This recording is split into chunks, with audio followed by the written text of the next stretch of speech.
Good morning, fellow Toastmasters. I have a presentation today by Robert Stevens for Cremation of Sam McGee. There are strange things done in the midnight sun by the men who moil for gold. The Arctic trails have their secret tales that would make your blood run cold. And the northern lights have seen queer sights, but the queerest they ever did see was a night on the marge of Lake Labarge when I cremated Sam McGee. Now, Sam McGee was from Tennessee, where the cotton blooms and blows. Why he left his house in the south to roam around the pole, God only knows. It was often cold, but the land of gold seemed to hold him like a spell, though it often say in a homely way, he'd sooner live in hell. On Christmas Day, we were mushing our way over the Dawson Trail. Talk of your cold to the parka's fold, it stabbed like a driven nail. For our eyes we closed, our lashes closed, till sometimes we couldn't see. It wasn't much fun, but the only one to whimper was Sam McGee. And that very night, as we lay packed tight in our robes beneath the snow, and the dogs were fed, the stars o'erhead were dancing heel and toe, he turns to me and Cappy says, "I'll crash this trip, I guess. And if I do, I'm asking you not to refuse my last request." But it seemed so low that I couldn't say no.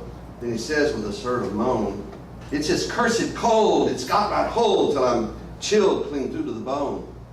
Yet tain't being dead, it's my awful dread of the icy grave that pains. So I want you to swear that foul or fair, you'll cremate my last remains." Well, pal's last need is the thing to heed, so I swore I would not fail. And we started on at the streak of dawn. Oh God, he looked ghastly pale. He crouched on the sleigh and he raved all day of his home in Tennessee. But before nightfall, the corpse was all that was left of Sam McGee.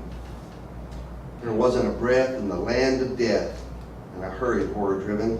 With the corpse half hid that I couldn't get rid because of a promise given, it was lashed to the sleigh, and it seemed to say, "You may tax your bronze and brains, but you promised true, and it's up to you to cremate these last remains." Now, a promise made is a debt unpaid, and the trail has its own stern code. And in the days to come, though my lips were dumb, in my heart how I cursed that load. And in the long, long night, by the trail's starlight, while the huskies round their ring howled out their woes to the homeless snows, oh God, how I loathed that thing. And every day, the quiet clay seemed to heavier and heavier grow. And on I went, though the dogs were spent and the grub was getting low. The trail was bad and I felt half mad, but I swore I would not give in. And I'd often sing to the hateful thing and then hearken with a grin. Till I came on the marge of Lake Labarge, and there a derelict lay. It was jammed in the ice, and I saw in the thrice it was called the Alice May. I looked at it, and I thought a bit, and I looked at my frozen chum. "Then here," said I with a sudden cry, "is my crematorium." Some planks I tore from the cabin floor, and I lit the boiler fire. Some coal I found that was lying around, and I heaped the fuel higher. The flames just soared, the furnace roared, such a blaze you seldom see. And I buried a hole in the glowing coals, and I stuffed in Sam McGee. Then I took a hike, for I did not like to hear him sizzle so. And the heavens scowled, and the huskies howled, and the wind began to blow. It was icy cold, but the hot sweat rolled down my cheeks, and I don't know why. And the greasy smoke and an inky cloak streaked down the sky. I don't know how long I wrestled with the grisly fear. The stars came out and danced about. Here again, I venture near. I was sick with dread, but I bravely said, "I'll just take a peep inside.